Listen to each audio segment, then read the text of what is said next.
আজ সকালটা শুরু হয়েছিল আমার এই গরম জল দিয়ে। আজকে একটু সকালে গরম জল খেলাম, কারণ এই গরম জলটা সকালে রেগুলার খাওয়া খুবই ভালো আমার মনে হয়। তো এদিকে দেখছি আমার মেয়ের অনলাইন ক্লাস স্টার্ট হয়ে গেছে, ও করছে অনলাইন ক্লাস। ও অনলাইন ক্লাস ততক্ষণ করুক, আমি আমার গরম জলটা যেটা গরম করেছি সেটা খেয়ে নিই। তারপর ওদের আবার ব্রেকফাস্টের ব্যাপার আছে। আজকে তো ওদের জন্য একটা হেলদি ব্রেকফাস্টই আমি বানিয়েছি। এই গরম যা পড়েছে, সকালের দিকে উল্টো পাল্টা খেলেই শরীর খারাপ করবে। তার মধ্যে আজকে বৃহস্পতিবার ছিল, তো একটু স্পেশালি হবে দিনটা জানি আমি, যার জন্য আমি আর সকালের দিকে অন্য কিছু ব্রেকফাস্টে রাখিনি। চাউমিন, ম্যাগি বা পাস্তা বা স্যান্ডউইচ কিছুই রাখিনি। আমি বললাম যে একদম সিম্পল ব্রেকফাস্ট করব, আর যাতে আমাদের পেটও ঠান্ডা থাকবে আর মানে শরীরে ক্ষতিও হবে না। তো তাই যথারীতি সকালে বরকে দিয়ে একটু দই আনিয়ে নিয়েছিলাম, মিষ্টি দই। এটা তো সবার মানে আমার তো ভীষণ ভালো লাগে এই মিষ্টি দই খেতে। আমার টক দইটা অতটাও ভালো লাগে না, তাও খাই, মানে কি বলবো, গরমের জন্য খেতে হয়। তারপর একটু চিড়ে মাখা করে নিচ্ছি, দই, আম, কলা এসব দিয়ে একটু চিড়ে মাখিয়ে নিলাম।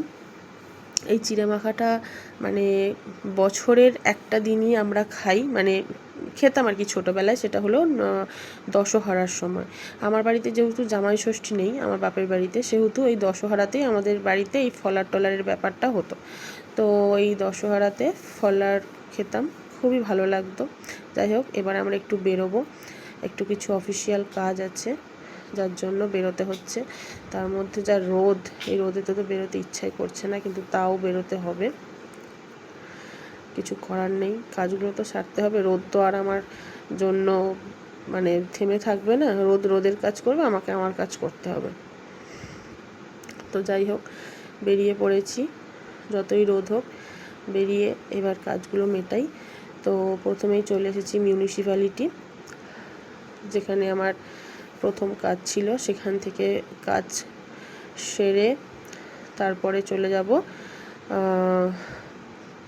পোস্ট অফিসের উদ্দেশ্যে। এখানে প্রায় কাজ শেষ, এবার বেরিয়ে পড়েছি পোস্ট অফিসের উদ্দেশ্যে। পোস্ট অফিসেও এসে গেছি। ও বাবা, এসে তো দেখি ভীষণ লাইন, মানে দেখি আমার মাথা ঘুরছে।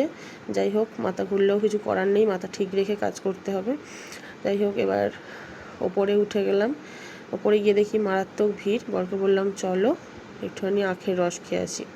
ওই যে আখ বসেছে, আখের রস, আইসক্রিম, আরও অনেক কিছুই ছিল। যাই হোক, ওসব খেয়ে তো কাজ নেই, শরীরে লাগবে যেটা সেটাই খেতে হবে। তাই চলে গেলাম আখের রস খেতে। তারপর এই যে আখের রস রেডি হচ্ছে। তারপর আখের রস টস খেয়ে বরকে বললাম তুমি বাড়ি চলে যাও, আমি আমার কাজ মিটিয়ে তারপর বাড়ি যাব।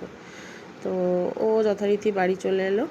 আমি আর কি করব, আমি আবার ওপরে গেলাম, গিয়ে দেখছি সেই তাদের লিঙ্ক টিঙ্কের কী প্রবলেম হচ্ছে। দিয়ে এবার বসেই আছি, বসে থাকতে থাকতে তারপর বাড়ি এলাম। বাড়ি এসে দেখি বড়মশাই রান্না চাপিয়ে দিয়েছে। বললাম ওই যে আজকে একটু স্পেশাল মেনু, বৃহস্পতিবার যেহেতু, তাই ও রান্না করছে, আমি মেয়েকে নিয়ে পড়াতে বসে গেলাম। সন্ধ্যাবেলা যেহেতু মেয়ের আছে টিউশন, পড়াগুলো তো রেডি করাতে হবে। তো যাই হোক, মেয়ে পড়াতে বসে গেলাম। পড়িয়ে টড়িয়ে উঠে এই যে সেই স্পেশাল মেনু, দেখো কি স্পেশাল মেনু হয়েছে আজ। তো স্পেশাল মেনু এই নিয়ে বসে পড়লাম সবাই মিলে একসাথে দুপুরের লাঞ্চ করতে। যাই হোক, তো খাওয়া দাওয়া করে নিই। খাওয়া দাওয়া করে নিয়ে তারপর একটু রেস্ট নিচ্ছিলাম। তারপর আমার মেয়ে একটা ফ্রিজ থেকে নিয়ে এলো আইসক্রিম। বলে মা আইসক্রিম খাবো। আমি বললাম ঠিক আছে, আমি তো না করবো না, কারণ আমার খুব প্রিয় জিনিস এটা। তো সেই বাটি চামচ সব নিয়ে টাইসক্রিম নিয়ে চলে এলো, নিয়ে এসে এবার আইসক্রিম খেতে বসে পড়েছে। এবার টাইসক্রিম খাওয়ার পর আমি বললাম একটু ঘুমিয়ে নে, আবার বিকালে পড়া আছে, পড়তে যেতে হবে। তো বলে আগে আইসক্রিমটা খাই তারপর ঘুমাবো। দিয়ে আইসক্রিম খাওয়া হয়ে গেছে, দিয়ে একটু ঘুমিয়ে নিল। ঘুম থেকে উঠে এই যে বেরিয়ে পড়েছে পড়তে। এই যে ওকে পড়তে দিতে যাচ্ছি আমি। তো ওর পড়ার যেখানে টিউশন পড়ে আমার বাড়ি থেকে অনেকটা দূর, কিন্তু তাও বাচ্চাদের জন্য এটুকু তো করতেই হয়, মানে পড়াশোনার জন্য। পড়াশোনা যদি যে জায়গায় ভালো হবে সেটা যদি দূরেও হয় তাও সেখানে যেতে হবে, কিছু করার নেই। তো এই যে যাচ্ছি আমরা, পড়াতে দিতে যাচ্ছি মেয়েকে।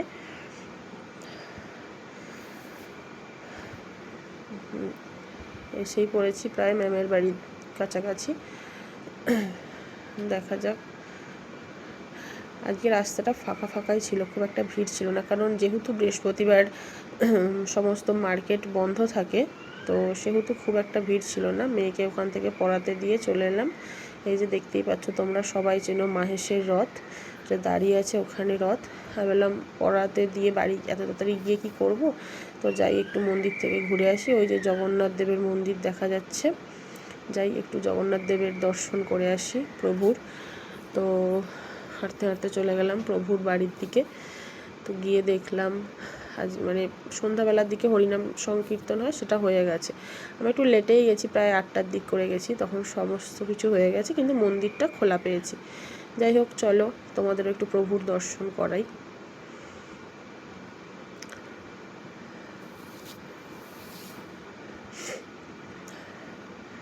মন্দিরটাও খুব যে আজকে একটা খুব ভিড় ছিল তা নয়, যদিও সন্ধ্যাবেলার যে কীর্তনের সময় সেটাই তো শেষ হয়ে গেছে, সে তার জন্যে একটু ফাঁকা ফাঁকাও হয়ে গেছে, নাহলে এখানটা সন্ধ্যাবেলায় মারাত্মক ভিড় থাকে। তো এই যে সবাই সন্ধ্যের প্রদীপ জ্বালছে। এই যে আমাদের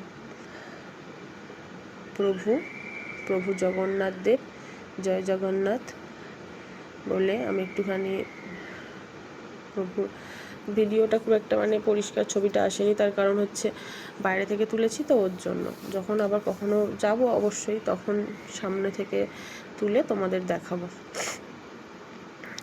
তারপর চলে এলাম এখানে একটা ছোট্ট জগন্নাথ মন্দিরে। এই করেই আজকে সারাটা দিন কাটিয়েছি। তো সর্বশেষ বলো জয় জগন্নাথ।